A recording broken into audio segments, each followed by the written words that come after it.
No, I'm not dead, and no, YouTube hasn't nuked my account. Yet. I've just been busy with my job. But you know, I take a break from the internet and progressives turn their bitching about things everybody else loves up to 11. When I last visited the internet, the progressives were whining about how Star Wars fans love Baby Yoda, but hate Mary Sue. Yes, how dare people like the cute 50-year-old baby alien. Aw, look, he's fucking with the Mandalorian ship. That's so cute. Aw, he passed out for 2 weeks after he used the Force. So precious. Meanwhile, look at the desert skank lifting 100 tons of rocks and beating Jedi Masters with zero training in the Force. Why ever don't we like her? This was the level of stupid we were at, so you knew it was only gonna get dumber.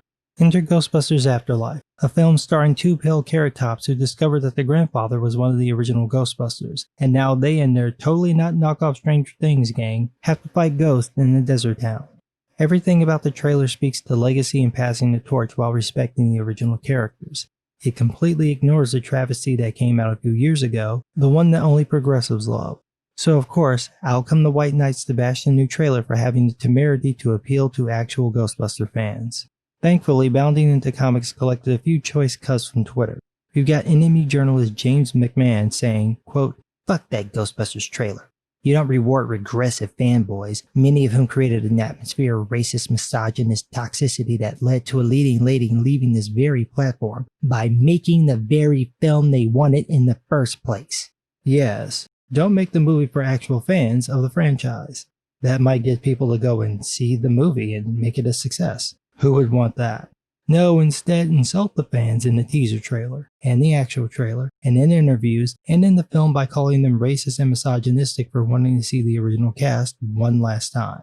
What could go wrong? The contempt for the fan base and the franchise is what caused the problem. If Paul Feige and his crew had actually cared about the series and wanted to win over the people who waited almost 30 years for another Ghostbusters film, he would have made something that encouraged them to go and see the movie, not something hell-bent on bashing the fans because of their race and sex. And this keeps happening with all these so-called woke movies. Everything is built around attacking the people who actually love the original properties, tearing it down, and replacing it with some generic sheroes who no one ever cares about. I'm looking at you, Bond. Then you've got Wired staff producer Adam Lance Garcia defending the 2016 box office bomb, calling Ghostbusters fans, quote, "the worst kind of humans, most of whom were men, because men are inherently emotional and irrational, and get angry when women do anything, to which I say, go fuck yourselves, dude." I think you have your gender stereotypes confused. I know it's difficult for you to tell the difference because you're so in touch with your feminine side you queef when you pee, but the rest of us with a Y chromosome aren't inherently emotional or irrational, nor do we get angry when the opposite sex does something we don't like. That's women shit. I know. There are women listening to this like, ooh. Search your feelings. You know it to be true. I brought up The Mandalorian before, and it's a perfect example of what I'm talking about. 3 episodes into the series, a certain con artist popped her head out of her dilapidated coochie to bitch and moan about the lack of leading female characters on the show.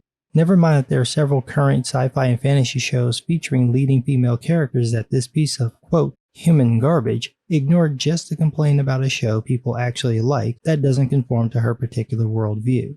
And when she got gut-checked for a bullshit narrative, she claimed she was being bullied, which is how this bitch got famous in the first place.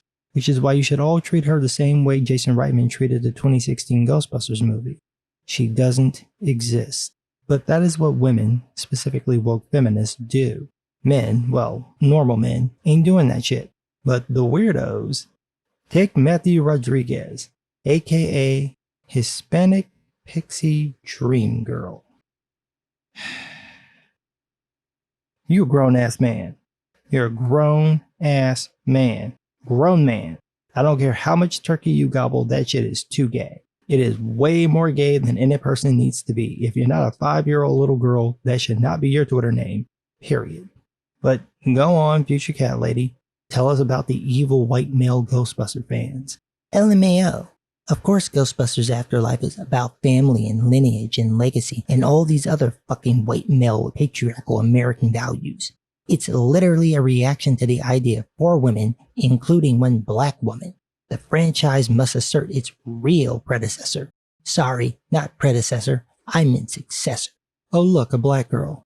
Oh look, Asian Will Poulter, looking like one of the main characters of the movie. You know, it'd help if you actually watched the trailer instead of looking for a reason to hate the movie. And this is what we're dealing with.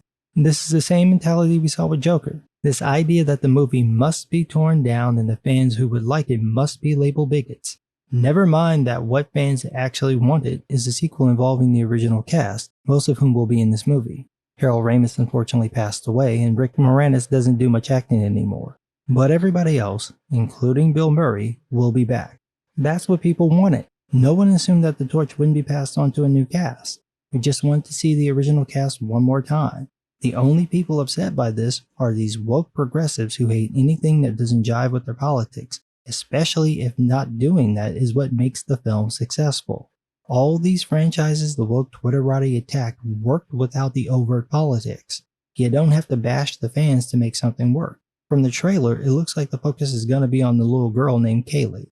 They want a female lead character, and they got one. You'd think that'd be enough, but no. If the movie doesn't tear down the original films and the fan base and attack anyone who questions it, calling them a bigot, then it's just not good enough for them. And that's just going to make it so much harder for the movie to actually work. Now, for all we know, this new movie may suck. It wouldn't be the first time a trailer looked interesting but the film turned out to be a mess. There's a lot we still haven't seen, namely the original cast. But from what's in the trailer and the way it's cut, it looks like the movie might be okay. Instead of just hating the film because it's meant to appeal to actual fans of the franchise, why don't the woke progressives take their own advice and say, it's not for me? Sounds like you guys just want to bitch. But what do I know? I'm just some guy.